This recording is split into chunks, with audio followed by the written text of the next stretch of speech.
はカイドウをぶっ倒しに行く。 Les spoilers officiels du chapitre 1052 de One Piece ont été diffusés aujourd'hui le lundi et je vais vous les présenter dans ma vidéo d'aujourd'hui.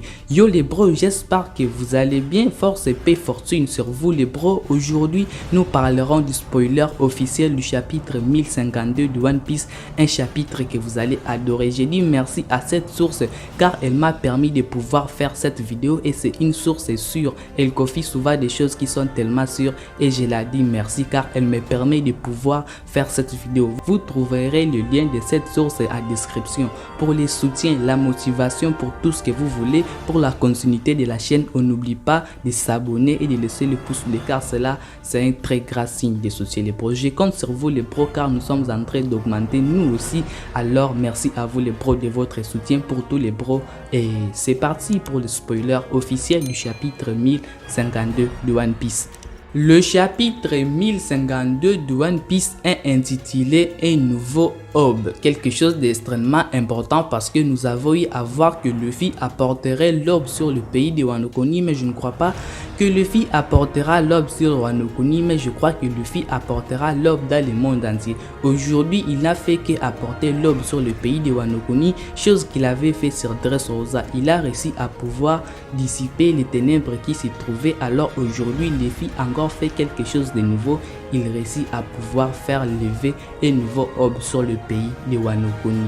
Le chapitre va commencer avec le Germain qui va rencontrer César. Après avoir rencontré César, bon, on n'aura pas ce qu'il va pouvoir suivre vu que ça sera sur la page de couverture du chapitre 1052 de One Piece. Le chapitre va commencer avec Zunisha qui va partir. Pour moi, je pense qu'il était là pour pouvoir apporter un peu plus de piment sur l'arc Onigashima, un peu plus sur les révélations du fruit du démon de Luffy sont liés avec Joy Boy. Maintenant là, il repart. Pourquoi? Parce que les frontières sont toujours fermées. Kozuki Momonosuke ne l'a pas autorisé à pouvoir ouvrir les frontières de Wano Kuni.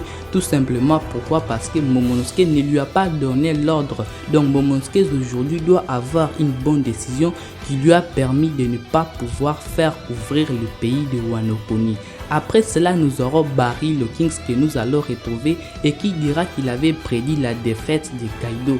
Ça c'est quelque chose d'extrêmement drôle parce que moi aussi je ne pensais pas qu'il avait déjà prédit cela, mais il nous dit ici qu'il ne voulait pas dire que Kaido va perdre. Pourquoi Kaido ne va perdre? Parce qu'il sera considéré comme un traître. C'est assez normal. Si tu prédis par exemple la défaite ou la mort de ton boss, ça sera comme si tu les trahissais. Alors lui, il a gardé cette information pour lui. Alors aujourd'hui, il vient affirmer que grâce à ces cartes, il avait déjà prédit que Kaido va perdre le combat contre Luffy. Nous passons maintenant à 7 jours après la défaite de Kaido où nous retrouvons les progrès à Wano Kuni.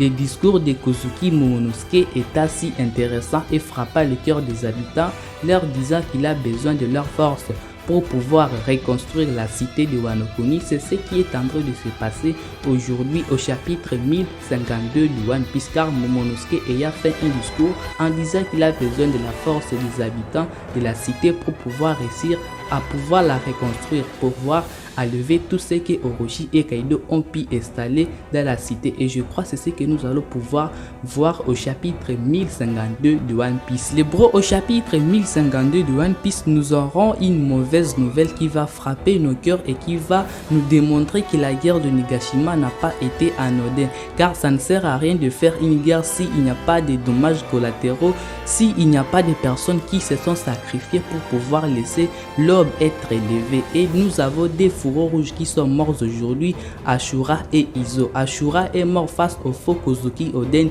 dessiné par Kanjuro et aujourd'hui nous avons Izo qui s'est sacrifié pour Kiku et Kinemon afin qu'ils puissent s'échapper de l'équipage de Kaido. Donc ils sont morts aujourd'hui à se sacrifier pour pouvoir protéger ce qui va pouvoir arriver, protéger l'avenir et c'est ce que nous avons eu à pouvoir voir durant la guerre de Nigashima. Donc si parmi vous il y a des personnes qui sont en train de dire dire oh non, l'arc Onigashima n'a pas emporté plusieurs personnes. Non, ne vous inquiétez pas, l'arc Onigashima a emporté certaines personnes qui se sont sacrifiées et nous pouvons déjà comprendre que parce qu'ils ne sont pas apparus au chapitre 1051 de One Piece avec Kozuki Momonosuke, donc ils étaient déjà morts. Alors au chapitre 1052 de One Piece, c'est totalement officiel. Les deux fauves rouges Izo et Ashura sont bel et bien morts. Nous allons profiter pour pouvoir leur rendre hommage. Merci à vous les bros.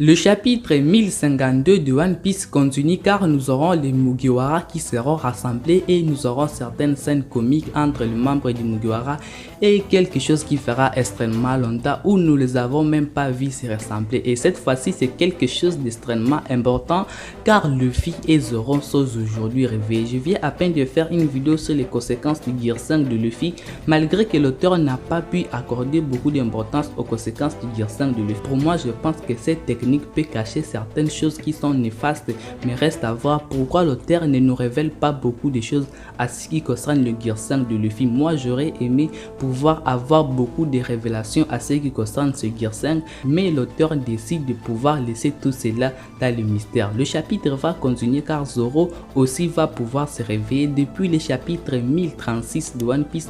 Après avoir traché King, Zoro s'est finalement réveillé. Reste à voir ce qui va pouvoir intervenir avec les corps de Luffy et celui de Zoro parce que leur corps aura subi des dommages qui sont extrêmement lourds. Ils ont poussé leur corps à bout et je crois que leur corps ne va pas totalement réussir à pouvoir supporter cette charge, mais ça fait tellement du bien de pouvoir attendre qu'ils soient à bonne santé et qu'ils vont bien. Reste à voir ce que l'auteur va pouvoir nous présenter dans le futur chapitre de One Piece. Après cette scène, nous aurons à voir Yamato, Nami et Nico Robin qui seront dans les salles de bain. Après cela, nous parlons.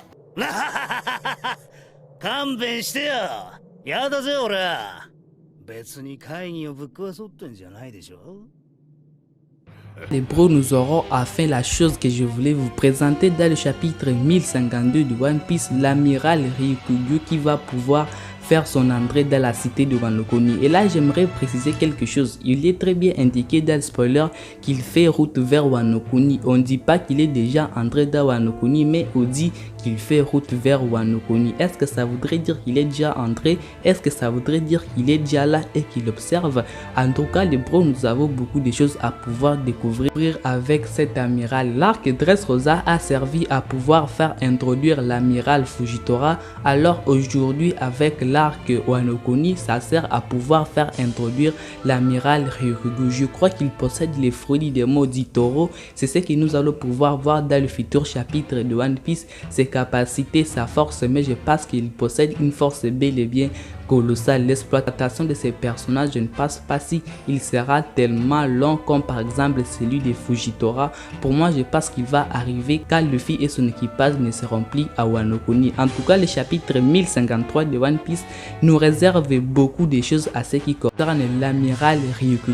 J'aimerais aussi préciser quelque chose de très important. Si on nous a montré dans le chapitre 1052 de One Piece l'amiral Ryukyu, donc nous pourrons aussi voir Rob Lucci qui pourra aussi apparaître parce qu'il était aussi sur les navires du gouvernement. Après cela, nous aurons aussi quelque chose d'extrêmement important qui pourra aussi intervenir, c'est le projet CJS. Je pense que ce projet pourra aussi faire son introduction durant l'arc Wano Kuni et c'est ce que nous allons pouvoir voir au chapitre 1052 de One Piece.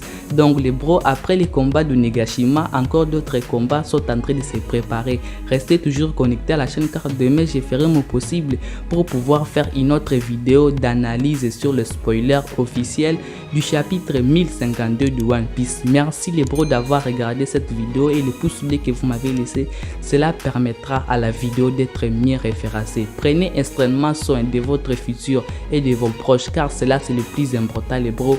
Peace à chacun de vous les bros. Peace.